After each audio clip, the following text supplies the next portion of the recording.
नमस्कार मित्रों। आज मैं आप लोगों से कविता के संदर्भ में कुछ बात करना चाहूँगा। साहित्य की विभिन्न विधाएं हमारे सामने मौजूद हैं। खासतौर से आधुनिक काल की तरफ अगर हम देखें तो साहित्य की विभिन्न विधाओं में पर्याप्त मात्रा में खूब लेखन हुआ है और इन विधाओं ने अपनी जगह भी बनाई है। लेकिन अगर कविता के संदर्भ में अगर हम देखें, निश्चित रूप से आधुनिक युग की जो समस्याएं थीं, जो दिक्कतें थीं, जो संकट थे, जो विसंगतियां थीं, जो अंतर्विरोध थे, जो विडंबनाएं थीं समाज की, इन विडंबनाओं का उद्घाटन संभवतः गद्य के माध्यम से अच्छी तरीके से हो सकता था और हुआ, और खूब लेखन हुआ। कहानी, उपन्यास, जो गद्य की अन्य विधाएं हैं उनमें भी। कविता अगर हम 20वीं शताब्दी तक की बात करें तो स्थितियां बहुत ठीक ठाक थीं, लेकिन इस 21वीं शताब्दी में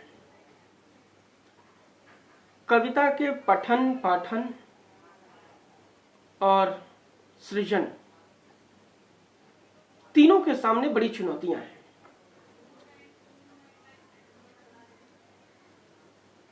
ऐसा क्यों हुआ? एक ऐसी विधा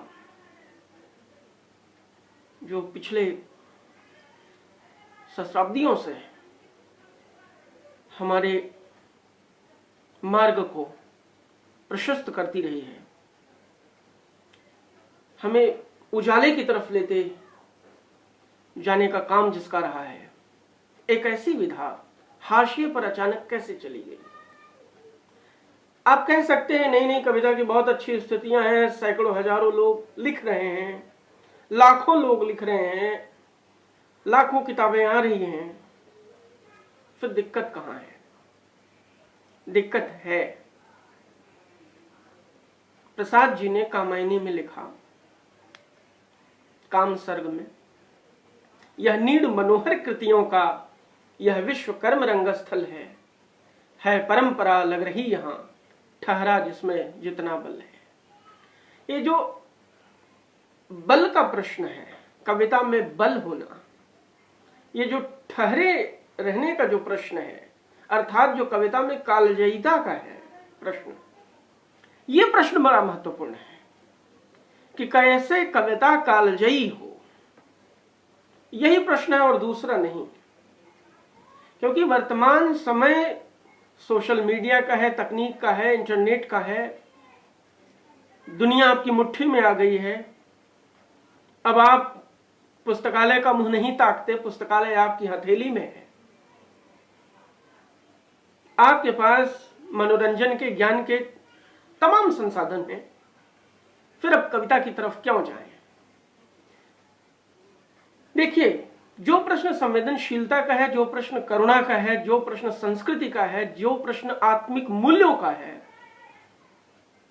उनके उत्तर हमें मिलते हैं कविता से।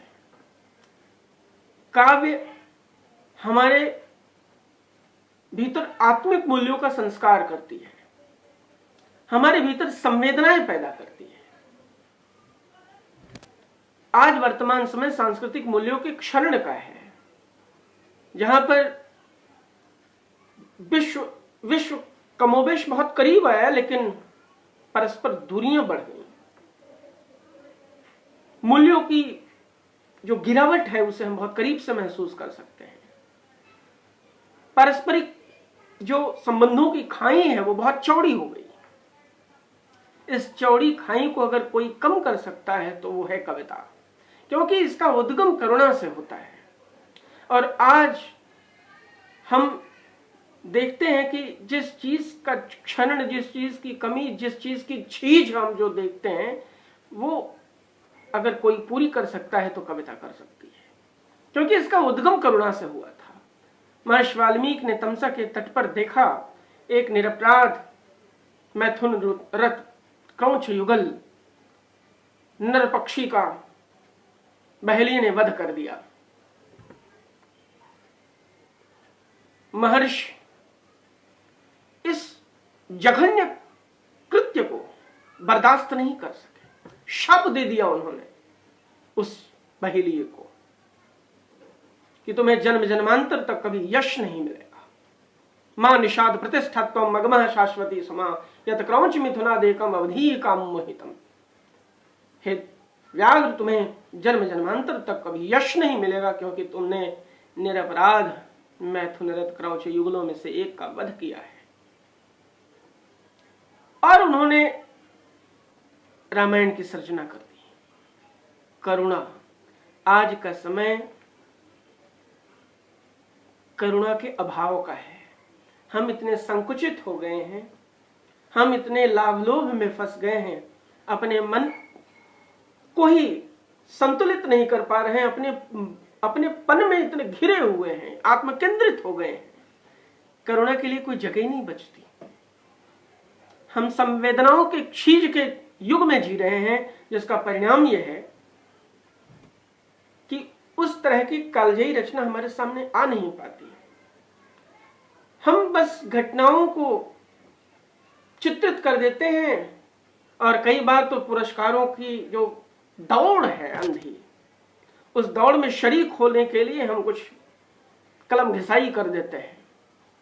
और एक दूसरी बात भी है जो मैं कहना चाहूंगा, जितने भी महापुरुष हुए हैं, जितने भी बड़े कवि हुए हैं, उन कवियों के साथ जो एक महत्वपूर्ण स्थिति रही है कि उनका जो व्यक्तिगत जीवन था, वो जीवन उनके आदर्शों के साथ जुड़ा हुआ था। जिन आदर्शों की भी बात करते थे, जो वो लिखते थे, जो वो कहते थे, वो खुद भी आत्मसात करते थे। वर्तमान परिवेश में जो चीजें लिखी जा रही हैं, साहित्यकार उनसे बहुत दूर है। वो एयर कंडीशन में बैठकर, एयर कंडीशन कमरे में बैठकर, 5 स्टार होटल में बैठकर दलित विमर्श और स्त्री विमर्श की बात करता है, आदिवासियों के कल्याण की बात करता है, जबकि उसने जंगल नहीं देखा। ये जो विसंगति है, कविता का व्याकरण आप नहीं जानते, काव्य शास्त्र आप नहीं जानते, अध्ययन नहीं है, बस तुकबंदियां छेड़े जा रहे हैं। समाज की संवेदनाओं से आपका साबका नहीं है, आप महान कवि बन जाना चाहते हैं। ये जो स्थिति है, ये भयावह है। और अगर हमें वाकई में कविता का सृजन करना है, तो निश्चित रूप से हमें काव्य के जो हेतु हैं, उनको आत्मसात करते हुए, उनका अनुपालन करते हुए हमें समाज से जुड़ना होगा। जब तक हम समाज के अंतिम व्यक्ति से नहीं जुड़ेंगे, जब तक हम जमीन को नहीं जानेंगे, जब तक हम संकुचित विचारधारा से बाहर नहीं निकलेंगे, जब तक हम अपनी संस्कृति, अपने साहित्य, अपने भूगोल, अपने दर्शन को नहीं जानेंगे, नहीं समझेंगे, जब तक हम आत्मीय मूल्यों को नहीं जानेंगे, उसका विश्लेषण नहीं करेंगे, तब तक हम सर्जना नहीं कर सकते। और अगर वो सृजन होगा तो निश्चित रूप से मानिए कि वो समाज से जुड़ेगा नहीं, क्योंकि वही सृजन, वही रचना, वही कविता कालजयी होगी जो समाज के प्रश्नों का, समाज के प्रश्नों का और उसके निराकरण के सूत्र उपलब्ध कराएगी। वही कविता बेहतर होगी, वही कविता जनता के लिए पाथेय का काम करेगी। कविता का कोई तोड़ नहीं है, क्योंकि वो संवेदनाएं जगाती है। बहुत बहुत धन्यवाद।